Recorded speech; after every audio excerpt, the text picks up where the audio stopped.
A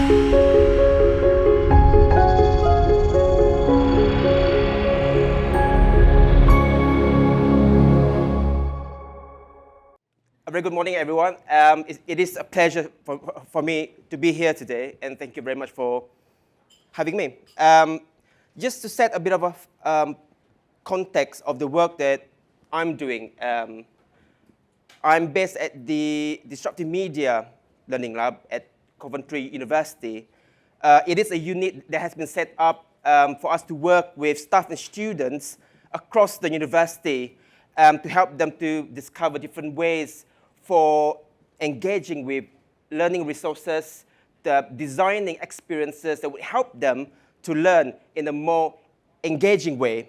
And we are looking at different methods that would include games, gamification, game-based learning, serious games, or whatever you want to call it. There are so many different names out there. But essentially, we want to see how we can motivate students to learn.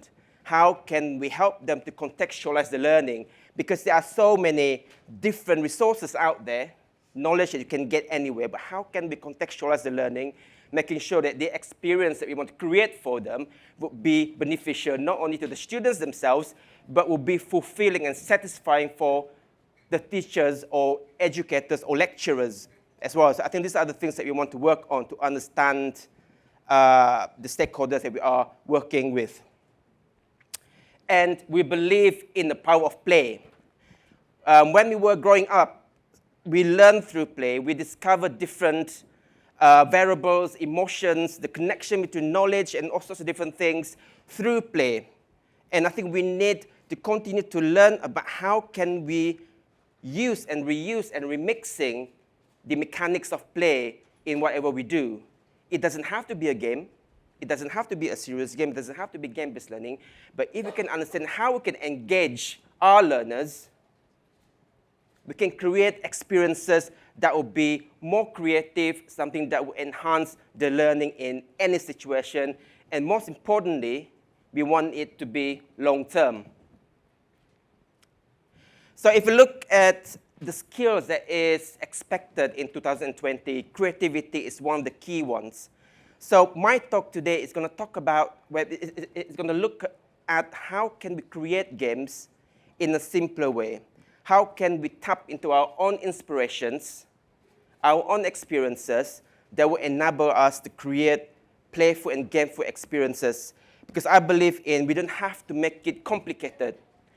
Based on the people that we're working with across the university, they always say that I'm not a gamer, so I have no idea how to create a game. No, it's like you know how to play games. You know how to engage with activities. For example, when we were growing up, I think in every single country in the world, we know what hide and seek is.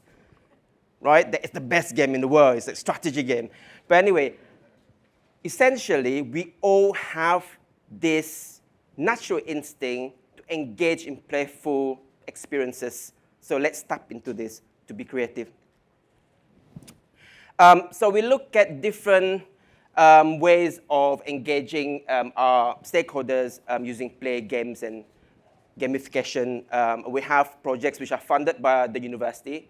So they are really investing in the use of games and the use of game design as a learning process at the university. And this has been recognized by the UK government, where we have been given a lot of funding to work with different universities as well as campuses in the UK. And we're also funded by the European Commission for now, Brexit, so I'm not sure what's going to happen. So we are working with partners across Europe to try and see how we can create playful and gameful experiences in different domains, education, health, so on and so forth. So we learn through these experiences that we have, and I believe in practicing it as well. So you learn through practicing. It doesn't have to be right at the first time. So you need to actually learn from the experiences that you have with using games. So there are two key things that we are focusing in terms of the work that we're doing. One is the use of games as a tool, non-digital and digital, or a hybrid version of them, to enhance experiences from onboarding a learner into the learning experience through to mastering certain topics or skills. because it is more interesting to learn topics which are quite dry. For example, if you want to talk about business law, how can we make it interesting? If you want to learn about math, how can we make it more interesting? It doesn't mean that math itself is not interesting, but there are different stakeholders who have different perception of what that particular subject is. So we need to understand them. So we can't actually just use one approach for everyone. And we have created different games for learning. We've learned from our mistakes. We've learned from our successes. We look at the different ways for creating stuff, digital and non-digital and hybrid approach as well. But most importantly, what we found in terms of the use of games in teaching and learning is the fact that we are allowing our learners to celebrate failures. Failures doesn't mean that you are not doing anything right. It means that you have discovered different ways of doing things, and you are actually learning to be a learner, learning to be more persistent in terms of the work that you're doing outside of the game scenario. And I always believe in FAIL stands for first attempt in learning, right? So the whole process will help us to discover different ways of addressing different topics or to engage with different activities that will help us to build our own knowledge and the connection between the knowledge that would transform it to our own personal experience, possibly wisdom. And one of the key things I'm going to focus on today is the power of creating and co-creating. We have done a lot of work across the university as well as beyond, working with staff who are not really familiar with games. All they could say is, can you create us a game that would help us to teach this? I said, no, let's co-create this together. Let's see what you can learn from it by looking at games as a system, games as a culture, games as an art form. How can we express ourselves by using games? How can we create something that a learner could engage with and would experience the same emotional reaction to certain scenarios that we have created, perhaps? So we are looking at this from the point of view of co-creating or co-creation with teachers as well as students at the university. And the program that we have set up, which is called Game Changers, gamify.org.uk, is trying to look at co-creativity in helping teachers or lecturers to create a learning process through game design that will potentially lead to social innovation. For example, can we create something that will address real issues? How can we get students to engage with those issues and experience empathy, experience meaning and purpose in what they do in terms of their learning, and create something at the end of it? So the main sort of aim is for them to understand the process that would be more long-term and sustainable rather than the product at the end. I'll give you an example.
So this is one simple example of how we can use play and games as inspiration.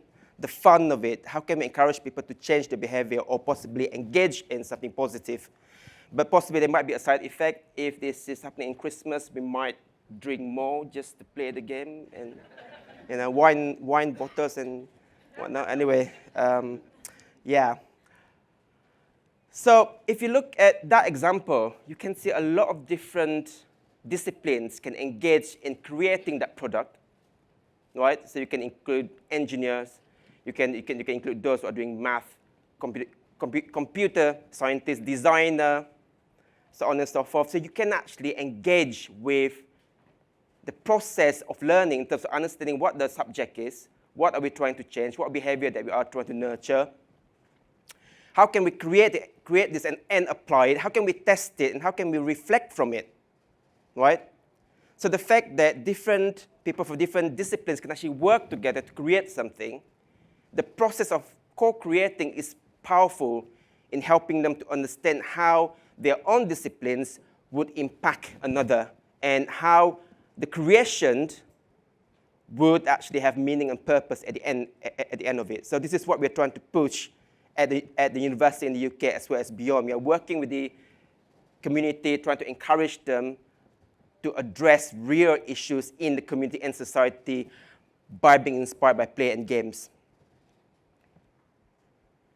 And if you want to find out more about the more scientific and research-based approach that we use, we have the transdisciplinary approach that would merge different concepts from different disciplines, for example, from health psychology into learning, into design, so on and so forth, that will be able to inform the design of gameful and playful experiences. It can help you to create a game, perhaps, serious games, game-based learning, but it will also be able to guide you in terms of what should I look at in terms of if I want to change behavior, what types of measures that I can use. So this is a more research-based approach that you can have a look at, so I'm not going to talk about it today. But essentially, our approach is very holistic because we don't want anyone to be driven by technology. Technology will change. We have to be defined by the actual needs. What are the actual needs? If it is to do with creating an experience for your learners, right? And then that will help you to design activities around a particular challenge. You can gamify it to make it more interesting, perhaps. And that would help you to find which technology that would help you to achieve that experience. So you shouldn't possibly say, OK, oh, I like VR, I want to use VR for everything that I do. Because things will not work that way, because we have seen it being so, it's such a waste of time at the university where we were driven by different types of technology. We want to implement it in teaching and learning. But if we can give them options on how they can actually use this and use this technology and contextualize the use of technology in a more meaningful way, that will make it easier. And what I found in terms of the work I'm doing and working with staff across the university, I'm sure that some of you are convinced that using games is fantastic, but some of you might be more skeptical, right? So how can we onboard our stakeholders, our learners, our teachers into this mindset? It's like, right, OK, let's work this through and find ways for it to be inspired by a different process of designing something for your teaching and learning. Keep it simple. We all have our personal game and play experiences. Let's tap into that. What emotions did those games invoke when you were playing them, when you were growing up? So how can we move on from discovering something new, onboarding, into practicing it, and then learn about what would work, what would not work in terms of the creation of games? Because we need to know how to create games in a simple way ourselves before we can actually say that, OK, games is the most wonderful thing in the world, because it is not, right? There are so many different methods out there. So if we can think that, OK, what would increase engagement in my teaching and learning as the key motivation for why you want to use games and play. I think that this is what we are trying to instill within the different works that we are doing. Because a great idea can stem from something that already exists. You can reuse different things. So the methods that we are using under the Game Changers program, it is an adapted version of design thinking because we believe in empathizing towards testing your ideas and whatnot. So we will ask questions. What do we care about? What are the key challenges in my teaching that I need to change? What are the gaps in my teaching that I will need to improve? And then, what can we do? What can we design? Are there anything out there that will inspire me to create something, to ideate something, to define something? And next, how can we do it? Are there any technologies that I can reuse? Are there any new technologies that would help me to create this experience? And then it's like, how do we make it work? And how do we test it? So it is an iterative process that you question yourself as you design this. Because I always believe in, some people might say that, oh, you need a game designer to help you to design something. No, you need different groups of people to work together because you need subject experts. You guys are subject experts, especially in terms of those who are actually teaching at the university or in schools, so on and so forth. You have the expertise in terms of what do you want the students to achieve in their learning. The game designers can actually help in terms of informing some of the existing design that can be reused, perhaps. But in this model, we want you to look at yourself as a game designer. We all understand what games are. We played games. We play sports and so on and so forth.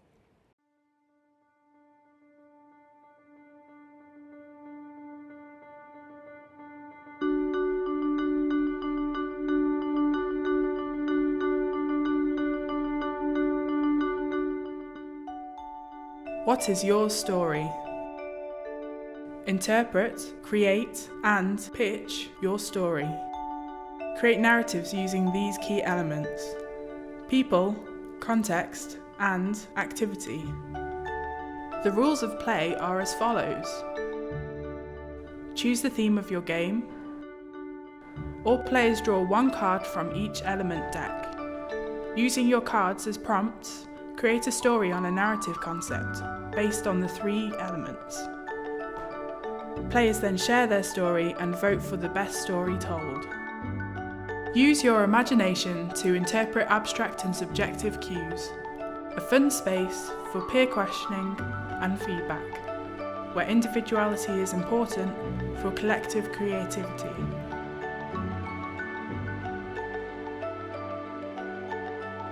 Get everyone involved. What is your story?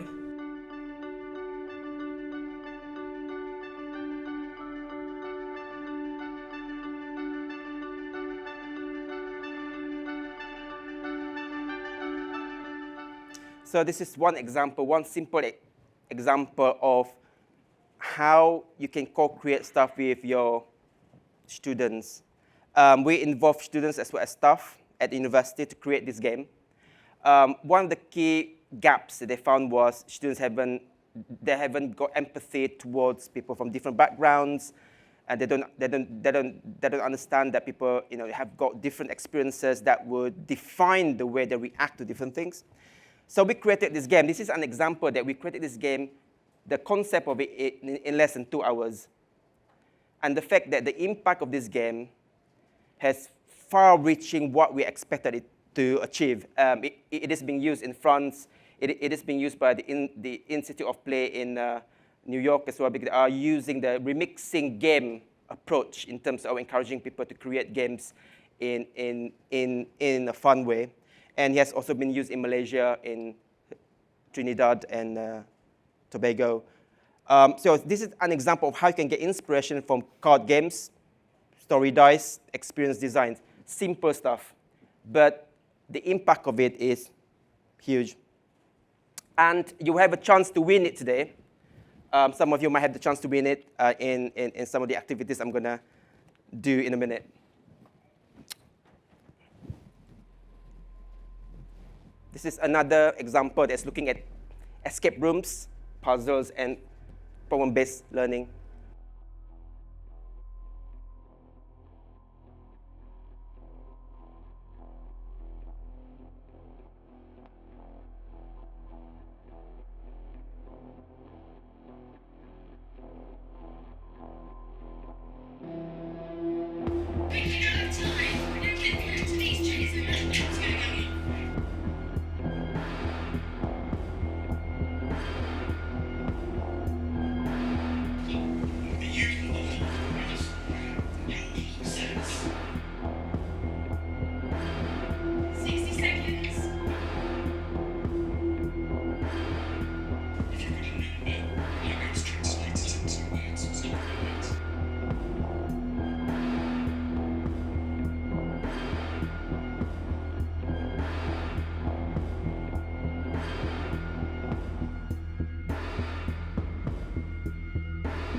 Yeah, so this is an example work which is done by one of my colleagues with some of the students in trying to define or create experiences that would help them to be able to problem solve and to help them to communicate as well, because they are put in 2 different rooms and they have to communicate via Skype, and there are a lot of hybrid approach in terms of using screens for passwords, so on and so forth, but the puzzles can easily be adapted to different subjects. It can be math, it can be physics, it can be any subjects that you will prefer. And the template is there as well. And we find this interesting that inspirations from existing entertainment, gaming sort of approach can inspire the design of this. And another one, everyone knows what Pokemon Go is. This is a project with 2 of our language lecturers and 3 students. They were very much interested in using the city as part of the learning, meaning that they would go to different parts of the city and they would learn Italian. So we said that let's just design from the beginning what are the actual gaps. And they said that teamwork is one of the key issues that they find in the subject itself, as well as the practice. So we said, let's just create this process of a treasure hunt in the city and whatnot. And then we said, oh, we are quite inspired by Duolingo, Tailblazer, which is an authoring platform which is created by the MIT, and Pokemon Go. And they managed to create this. This took quite a while. And it's quite interesting that we've learned a lot of things about dynamics between lecturers and students when they have to work together. So it took them about a year to create this. But it was a process that we are very much interested in, the fact that all of them learned a lot from this, and the students managed to get a fantastic job when they graduated last year because of the experience of working in real projects. Right, so now it's your turn, right? Core creativity, the creation of gameful and playful experiences by looking at your own personal interests, looking at your experiences with games and play and whatnot in the past. How can you use this to create your own brand new activities? Because I believe in it, we don't have to start from scratch. We should be inspired by existing games out there. So right, so what I need you all to do is to pair with someone next to you to make it easier, right? 2 cards will appear on the screen. The first card is game inspiration, so I will give you a game card. And card number 2 is a topic that you will need to address. And your mission is you need to create a new game in 1 minute. There's a typo there because it used to be 2 minutes. And we found that people created games in less than a minute. So I had to change to 1 minute and push it much further. So create a game, a new game in 1 minute. I will play a countdown.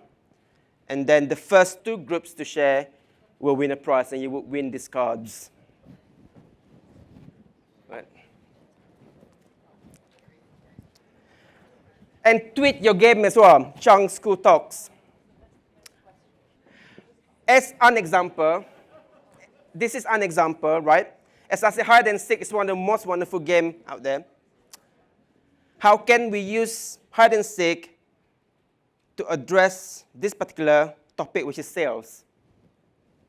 Okay, what comes to my mind is possibly we can do a Willy Wonka, hide something in a product that would allow people to buy those products more, just to get the golden ticket, perhaps, right? So do you get the gist of it, of what you should do? Yeah? Right, are you ready? Yeah? Yeah. Make sure that you quickly put your hand up. The first two will share the game, right? Okay, 1, 2, 3, start.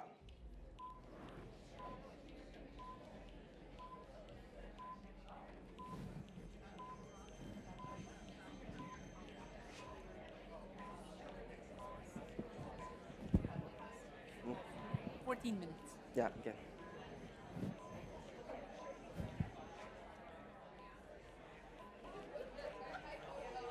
This 1 and 2. Too late, 1 and 2. Our game's called Trumptuary. Okay.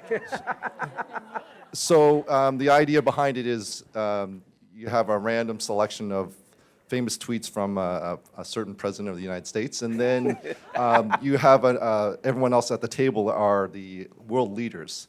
And so they're world leaders of different countries, so they now have to try to determine from the tweet what exactly he means, and then what your position is in terms of international relations, trade, and stuff like that. By drawing it. Fantastic, well done. There are 2 of you, right? And the next one is there. Thank you.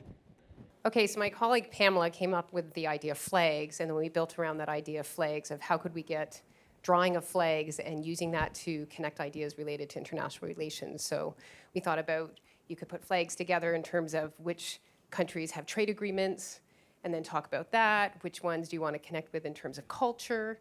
So we thought you could play with the idea of flags, put up a topic that connects international relations, and then build out from there, and just call it flags. Fantastic. See, I always say, do not underestimate your own ability to create a game idea. This is just a quick 1-minute session, and it helps you to really, create something that is not out there yet. So I like that Trump share and the flag thing. So, and the next one.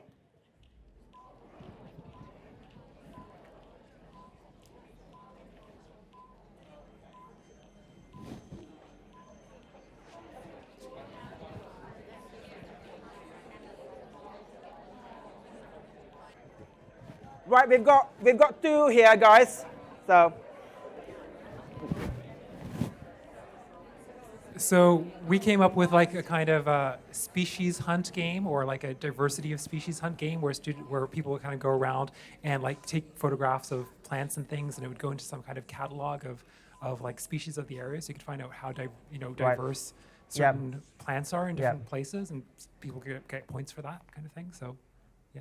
Is that going to be digital or? Yes, digital on there. Yeah, digital. Yeah. So. Right. Thank you very much. Thanks. The next one. Oh, we got only 2. I think ours might have been very similar to the team behind us. Sort of like Songza, but for ecology, where you can just walk through the woods and identify species, trees, insects, goes into categories, you get points. The end. Excellent. Yeah, I think we need to give them the game. If you want to share your game, put it on Chang Talks, and then we can have a talk, and I can possibly give you some link to how you can actually download some of the stuff that we have. Right. So that really shows how you can actually create something. How can you encourage students at the university to create something as well quickly? So anyone can create games. But one thing that we are very much interested in as well in learning spaces, as you can see, Pokemon Go is one of the great examples of how we can encourage people to learn about a more hybrid approach for teaching and learning different skills through games. Pervasive gaming is one of the key trends these days. Yeah. But we have to make sure that instead of sending people to the toilet, get them to go out there, go outdoor. And this is an example of the inspiration as well. In a world where learning has been constrained for too long within the boring gray walls of a classroom, beaconing has finally arrived to break down those barriers, helping you reconnect, play, and learn in the physical spaces where you live, anytime, anywhere. Beaconing allows you to be a part of an interactive community of teachers, students, and parents who aim to make learning more fun, inclusive, and grounded in reality by creating and sharing challenges that playfully connect science and technology with real people and places. A new pervasive gamified approach for learning STEM anywhere. Beaconing allows you to connect with your friends. You will become a member of the Earth Special Agents Organization, and you will overcome the challenges raised by real-world problems. You will have fun playing, chasing clues and quests, and unlocking mini-games all around your school and town, learning a great deal about the science and technology that drives our day-by-day lives. Motivate and engage your students by creating and authoring gamified lesson plans. Foster and promote academic success by offering activities inside and outside the classroom. Beaconing allows you to connect with other teachers and learning designers to explore a huge and growing library of adaptable learning paths in the field of STEM, or create your own according to your students' needs. You will definitely rethink the homework management, supporting each other in creating learning opportunities in the real world. And thanks to the support of the XAPI analytics, you will be able to keep track of your students' progress. Motivate your students through a more playful and grounded approach to learning, and help them connect what they learn in a meaningful way to the context of where they will live and work. Are you ready to play and break the barriers of learning? Join the Beaconing community and change the way you learn. Right, so this is an inspiration from the Pokemon Go thing as well, which has been funded by the EU Commission. And the fact that one key thing which link to what I'm talking about today is about co-creation. We need to really give tools to teachers to create their own activities. And what we're trying to do is to help them to create this and to break learning into smaller chunks, because it is key for us to be able to measure the learning as well. So those of you who are interested in this approach, come and have a chat with me as well so that I can share some of the information. And most importantly, use this particular approach for students to learn in the classroom, get them to create stuff rather than writing essays and essays after essays, because I believe in creating that will allow them to understand more about what they learn within the classroom setting. And what we found from the experiments we have done at the university is the use of this particular approach helped them to really reflect on the creative process, because it's not about the product at the end. It's about the process of creation, of creating, of co-creating that is more important, because that is a skill that they will have beyond the courses and modules and degree that they are doing. Of course, at first, I'm confused that what am I doing with this subject? Is that why am I creating stuff, right? But they soon have got these light bulb moments, little gem of insights, that they understand that fun can be serious, right? They understand the importance of empathy. How can I work with the people in my community and help them to solve real problems so that I can create something for them? And this link to them discovering purpose and meaning, right? Having purpose and meaning in the assignments, in the co-creation process, in every single thing they do would help them to understand that in the world of works or in lifelong learning, they will understand that if they have meaning and purpose in the things that they learned, they will be able to actually engage as better citizens.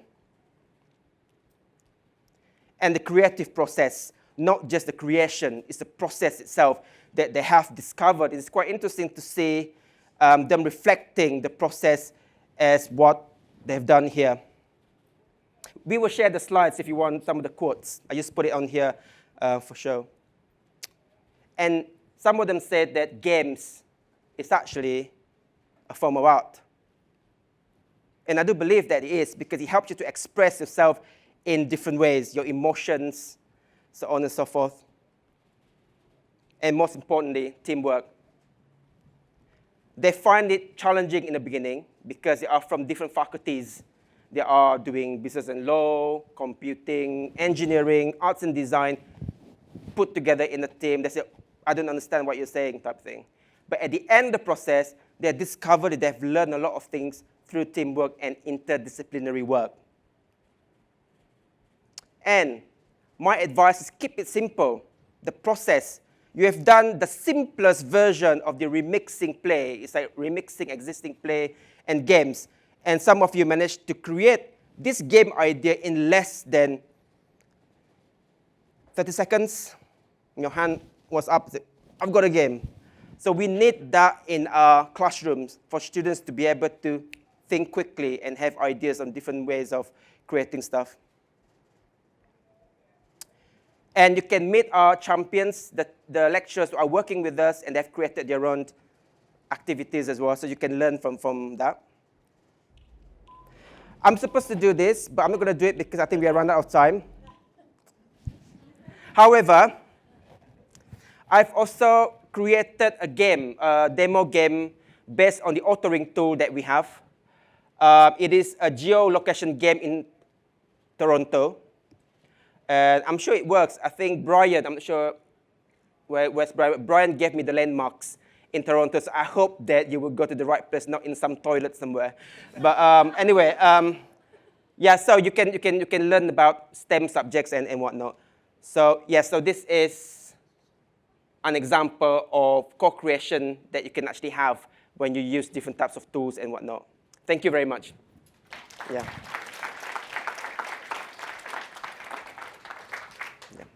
Thank you very much, Sylvester. I think we have time for 2 questions really quickly. So if anyone has any burning questions, please raise your hand and our helpers can come around. I'm an instructor, and I'd really be interested in including some of the components that you've talked about, or just an element of play in more of my teaching. But on our campus, as far as I know, there's not assistance from someone like you to help us with that sort of thing. So it's a big challenge for instructors because we're so busy with all the stuff that we regularly have to do. So I guess my question for you is, what can I do to convince the place where I teach that we need people like you to help us with this stuff? Because we're largely expected to do this kind of course development ourselves. Okay, I think there are 2 points. One is be the person who can create something. Be the person who can try it out. Because as I said before, if you try it first time, it's not working, then you learn from it. We need someone to start it off at the university. That's what I've been doing at the university, working with staff, actually saying the same thing. Oh, we are in the faculty, we are busy, we are teaching, we can't actually create new stuff. But let's use this process of creating games in the classroom. Any game that they can create that will address different topics and see whether it's going to work. And this person went away, did it, and came back and said, oh my God, I can actually use this as assessment. And students were more engaged in the topic because it's quite simple to do. And secondly, if you need resources, gamify.org.uk has got plenty of resources that you can use and reuse. And we are happy to help you as well from the UK, because that's what we're doing with people from New York, people from Malaysia and whatnot, and giving them advice on the sort of thing that they can start to reuse in the classroom. We also have an open course, which is an open educational resources that you can use and reuse. So many different processes and workshop templates, games and whatnot that you can take from our website for free. Yeah. Thank you very much,